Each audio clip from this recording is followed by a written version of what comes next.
20일 중등 A 2번 문제 한번 보도록 하겠습니다. 정서행동장애. 왜 정서행동장애가 나왔을까?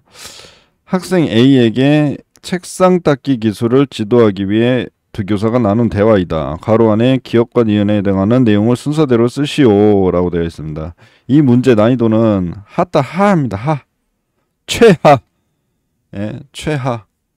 근데 이제 낚시성 그 문구들이가 있어요. 한번 계속 보도록 할게요. 김 교사는 산업체 실습 기간 중에 책상 닦기 과제를 잘 수행하지 못했다고 합니다. 박 교사는 학생 A는 책상 닦기를 할 때 하위 과제 대부분을 습득하여 새로 가르칠 내용이 없는데도 전체적인 업무 완성도가 다소 부족합니다 라고 했습니다. 김 교사가 그렇다면 과제 분석을 통해 하위 과제들을 일렬의 순서대로 수행할 수 있게 뭐를 적용하는 것이 좋을 것 같습니다 라고 했습니다. 하위 과제 수가 많지도 않고 비교적 단순한 과제에 적용하기 적합한 방법입니다 라고 힌트가 두 가지 있었어요. 어디에 있었냐?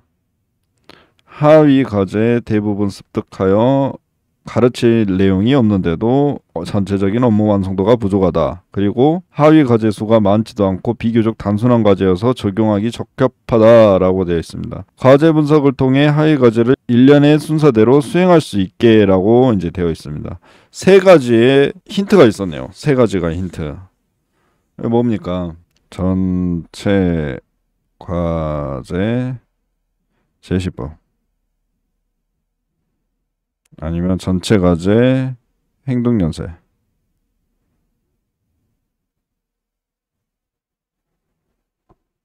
이렇게 이제 하면 되겠지요.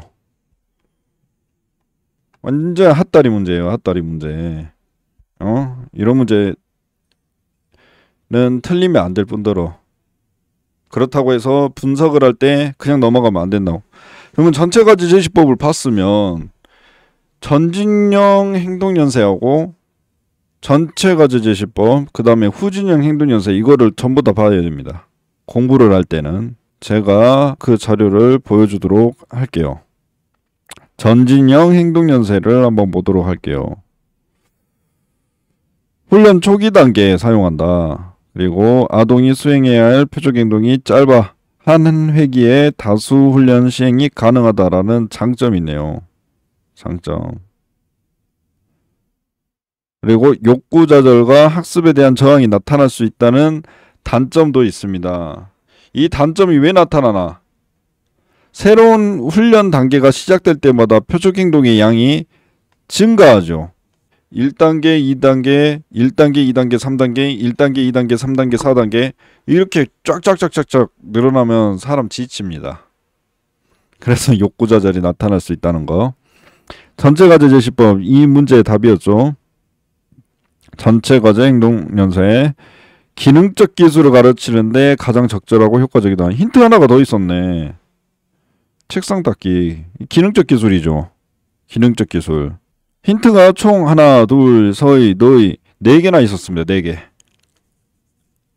힌트가 4개나 있었네. 근데 여기에서 힌트가 아니고 엎어져라가 정서행동장애라는 말로 함정이 있었죠. 정서행동장애라고 생각을 해서 머릿속에 빠다바닥 정서행동장애 어쩌고저쩌고 이렇게 생각했을 거 아니에요. 물론 여기부터 안 읽었겠죠. 뭐 대부분 여기서부터 읽었겠죠. 시험장에 가면. 자, 그리고 후진형 행동연세. 장애 정도가 심한 개인을 대상으로 하는데 효과적이다.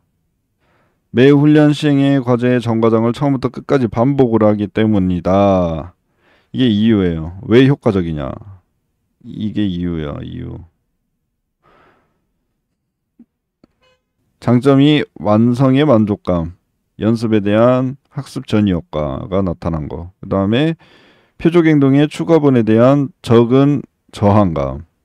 그 다음에 하위 과제들 간의 연결이 용이하다라는 장점이 있습니다. 장점. 이러한 내용들을 봤네요. 자, 그 다음. 그렇군요. 박 교사가 이뿐만 아니라 학생 A는 책상 닦기를 언제 시작할지 모르고 있습니다. 라고 시작이 언제인지를 잘 모르고 있다고 해. 그러면 반응이 나타나는 게 아니죠. 행동의 반응이 나타나는 게 아니죠. 예? 그렇기 때문에 변별을 할 수 있는 능력을 키워줘야 된다고. 언제 시작을 해야 되는지, 내가 언제 이것을 책상 닦기를 해야 되는 건지 인지할 수 있도록 해야 된다는 거예요. 그래서 김 교사가 뭐라고 했어요? 그와 같은 경우에는 선생님이 손뼉을 쳐서 신호를 주는 방법이 있습니다. 라고 했습니다. 손뼉을 쳐서 신호를 주는 방법. 그거로 생각하면 돼요. 애들 데리고 복도 나와야 돼. 급식실 가야 돼. 밥 먹으러 가자. 이게 뭐야? 변별 자극이 되죠. 그래서 행동이 나타나는 거고. 자, 여기서 다시 지문을 보자. 책상 닦기 행동에 앞서 손뼉치기라는 일정한 행동을 지속적으로 반복해 손뼉치기가 책상 닦기의 행동 시작에 관한 단서임을 제공하는 것입니다. 라고 되어 있네요. 손뼉치기가 책상 닦기를 시작하게 하는 뭐라고? 변별 자극이다. 변별 자극. 변별 자극이라는 거죠. 변별이 뭐예요? 변별. 자, 뭐라고 했어? 공통점과 차이점을 아는 게 변별이라고 했죠. 그래서 특정 자극이나 특정 자극 그리고 다른 자극의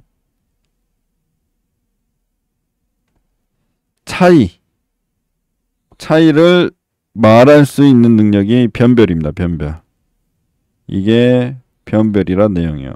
그러면 변별 자극은 변별을 할 수 있도록 주어지는 자극. 앞에 나오는 자극이 뒤따라 행동이 나타날 수 있게 그 역할을 해주는 거죠. 어떤 장점이 있어? 변별 자극을 교육을 하게 되면 행동이 발생할 가능성을 증가시키는 거죠. 행동이 발생할 수 있는 가능성을 증가시킨다. 대신에 행동을 유발하는 건 아니다. 가능성만 올리는 거예요. 가능성. 이렇게 이 쉬운 문제로도 많은 내용들을 볼 수 있다는 겁니다. 이렇게 해야 뭐다? 기출분석이다. 자, 여기까지 하도록 하겠습니다.